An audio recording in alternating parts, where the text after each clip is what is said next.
창세기 15장 1절에서 6절의 말씀입니다. 주신 말씀 우리 함께 읽겠습니다. 이런 일들이 일어난 뒤에 주님께서 환상 가운데 아브라함에게 말씀하셨다. 아브라함아, 두려워하지 말아라. 나는 너의 방패다. 내가 받을 보상이 매우 크다. 아브라함이 여쭈었다. 주 나의 하나님, 주님께서는 저에게 무엇을 주시렵니까? 저에게는 자식이 아직 없습니다. 저의 재산을 상속받을 자식이라고는 다마스쿠스 녀석 엘리에셀 뿐입니다. 주님께서 저에게 자식을 주지 않으셨으니 이제 저의 집에 있는 이 종이 저의 상속자가 될 것입니다. 아브라함이 이렇게 말씀드리니 주님께서 그에게 말씀하셨다. 그 아이는 너의 상속자가 아니다. 너의 몸에서 태어날 아들이 너의 상속자가 될 것이다. 주님께서 아브라함을 데리고 바깥으로 나가서 말씀하셨다. 하늘을 쳐다보아라. 내가 셀 수 있거든. 저 별들을 세어보아라. 그리고는 주님께서 아브라함에게 말씀하셨다. 너의 자손이 저 별처럼 많아질 것이다. 아브라함이 주님을 믿으니 주님께서는 아브라함의 그런 믿음을 의로 여기셨다. 아멘. 오늘 15장 1절이 이렇게 시작합니다. 이런 일들이 일어난 뒤에 라고. 이런 일들은 우리가 지난 며칠 살펴보았던 아브라함이 조카 롯을 구하기 위해서 전쟁에 참여했고, 어찌 보면 그 당한 자들에게는 보복을 당한 거죠. 빼앗아 갔던 것을 다 빼앗아 오는 그런 일들. 아브라함이 물론 조카를 위해 목숨을 걸고 그 일을 감당했지만 문득문득 그 왕들이 지금이라도 군사를 이끌고 우리에게 쳐들어온다면 그럼 나는 어떻게 될 것인가 하는 생각이 한 번씩 생길 수 있는 그런 상황입니다. 우리가 어떤 일을 하나님이 정말 도우셨구나 하면서 감당하고 나서도 두려움이 스며들어올 때가 있어요. 인간적인 계산과 생각이 우리 속에 자리를 잡게 되면 두려워집니다. 그런 일이 일어나지는 않았죠. 그렇지만 그런 일이 일어날 것만 같고 내가 괜히 나서가지고 그렇게 안 해도 될 일을 한 것은 아니었을까. 분명히 하나님이 함께 하셨는데, 그래서 하나님 앞에 감사의 기도와 찬송을 드렸음에도 또 문득문득 우리에게 그렇게 두려움이 생길 때가 옵니다. 오늘 이런 일이 일어난 뒤에 라는 설명으로 뭔가 그 아브라함의 삶이 두려움이 생길 수도 있는 자리였음을 하나님은 아셨기 때문에 1절을 보시면 이런 일들이 일어난 뒤에 주님께서 환상 가운데 아브라함에게 말씀하셨다. 아브라함아, 두려워하지 말아라. 나는 너의 방패다.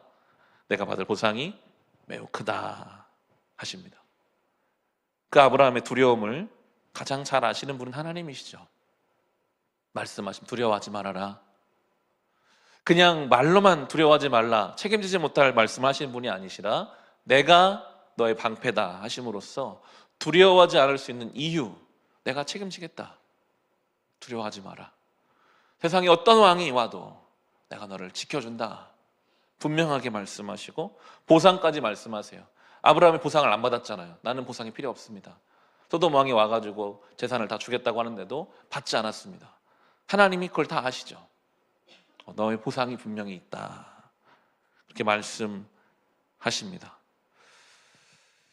이 방패라는 표현이 우리에게 참 위로가 됩니다. 내가 너의 방패다. 에베소서는 방패를 더 확장시켜서 믿음의 방패라는 표현을 하고 있습니다. 에베소서 6장 16절을 제가 읽어드리겠습니다. 이 모든 것에 더하여 믿음의 방패를 손에 드십시오. 그것으로써 여러분은 악한 자가 쏘는 모든 불화살을 막아 꺼버릴 수 있을 것입니다. 아멘. 믿음의 방패라는 표현은 우리를 향한 악한 자의 불화살을 막지는 않습니다. 뭔가 계속 날아올 거예요, 우리에게. 아브라함의 그 생각으로 두려움이 찾아올 수 있었던 것처럼 우리가 늘 이 믿음의 길을 걷지만 뭔가가 자꾸 악한 자에 의해서 집요하게 날아옵니다. 그런데 우리의 믿음은 그것을 막아내는 것이죠. 하나님이 나의 방패시다. 우리 손에 그 믿음의 방패가 들려져 있다면 어떤 불화살이 날아와도 우리는 그것을 넉넉히 막아내면서 살아갈 수 있는 것입니다. 이 본문을 묵상하며 스스로 적용해 보게 됩니다. 하나님이 나의 방패이시지. 그 믿음의 방패, 우리의 삶에 날아오는 수많은 것들을 그렇게 주님을 믿는 믿음으로 우리는 막아낼 수 있을 것입니다. 하지만 아브라함에게는 여전히 해결되지 않은 문제가 있죠. 자녀의 문제입니다. 분명히 하나님이 자녀를 주신다고 하셨는데 자녀를 주지 않고 계시고, 그 시간이 조금씩 길어질수록 이제 스스로 생각하게 됩니다. 하나님이 자녀를 안 주신다면 난 어떻게 해야 될까? 내 종들 중에서 그래도 제일 정이 가고 똑똑한 엘리에셀을 통해서라도, 그럼 내가 그걸 자식 삼아서, 그 당시는 양자를 들여가지고 그렇게 이어가는 일들도 있었으니까요. 하나님의 약속을 자기 나름대로의 셈법으로 어느 정도 이렇게 적정선을 찾아서 진행해가고자 하는 생각이 아브라함에게 있었습니다.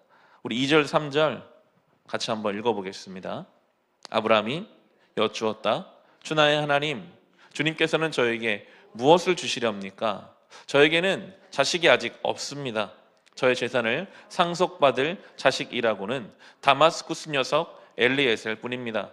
주님께서 저에게 자식을 주지 않으셨으니 이제 저의 집에 있는 이 종이 저의 상속자가 될 것입니다. 아브라함이 이렇게 말씀드리니. 아멘. 자식이 없는 현실이잖아요.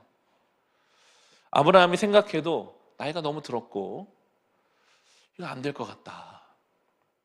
그러면 다마스쿠스 그 엘리에셀을 통해서라도 뭔가 해 가야 되지 않을까, 혼자 이제 나름대로 대안을 생각하고 있습니다.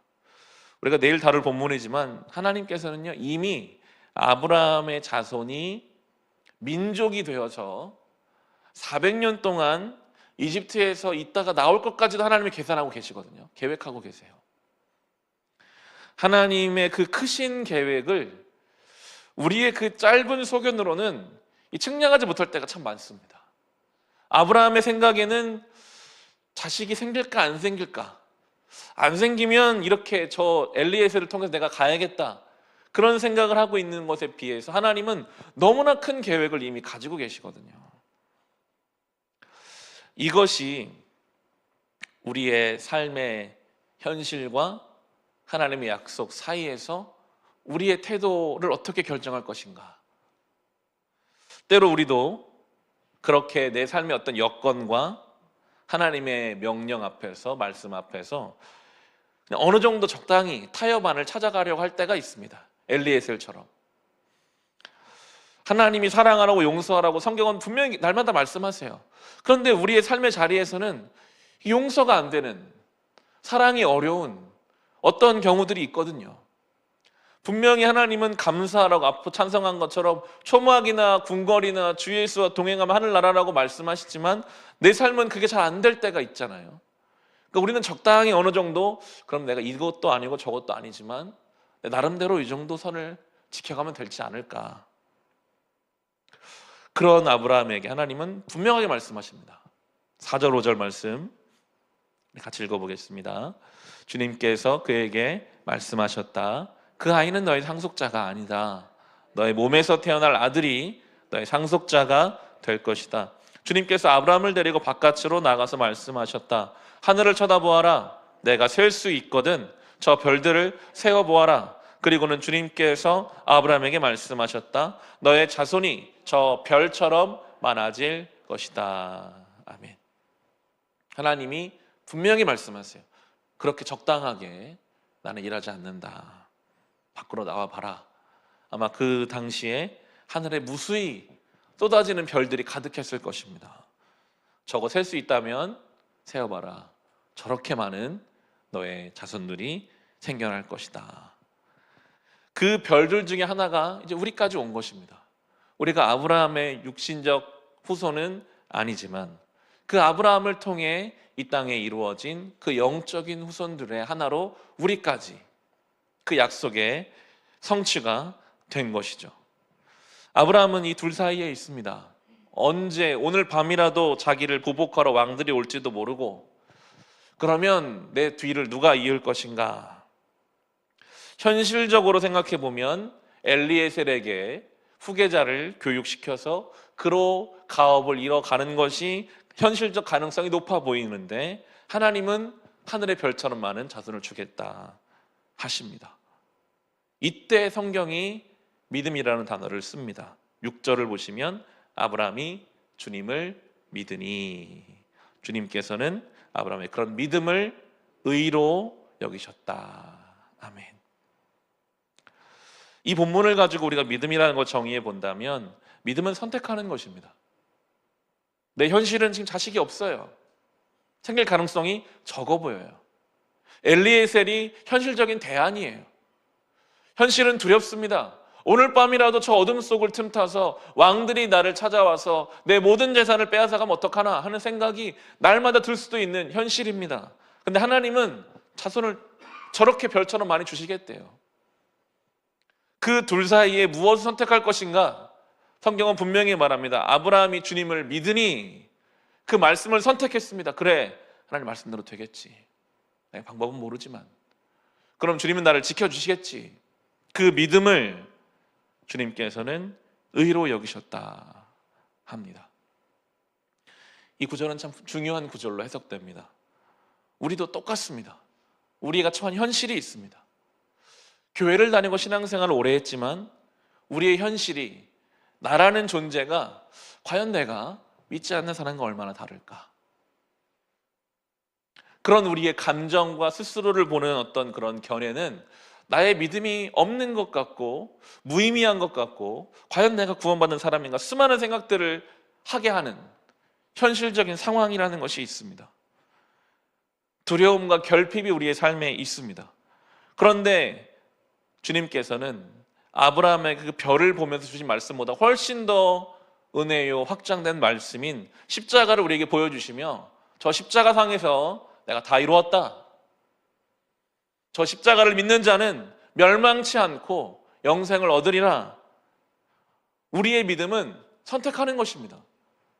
나는 여전히 이렇지만, 나의 현실은 이렇지만, 그렇지만 나에게 주신 그 말씀을 내가 오늘 붙잡는다면 나도 주님이 그것을 의로 여기신다. 그게 칭의죠. 믿음으로 얻는 의입니다. 의는 믿음으로 말하면 살리라 하셨습니다. 현실이 아니라 그 믿음을 신뢰함으로 우리도 그 아브라함의 영적인 후손으로 그 길을 따라가는 것입니다. 그것이 우리의 방패가 됩니다. 나의 삶의 결핍이나 일어나지 않은 일에 대한 두려움에 휩싸이는 인생이 아니라 십자가라는 분명한 말씀으로 우리에게 오신 그 주님을 믿는 믿음으로 넉넉히 삶의 모든 불화살들을 막아내며 그 의로운 자로, 믿는 자가 의롭다 하셨으니 그 칭의의 은혜를 경험하며 살아가는 우리 모두가 될 수 있기를 주님의 이름으로 축원합니다. 우리 같이 찬송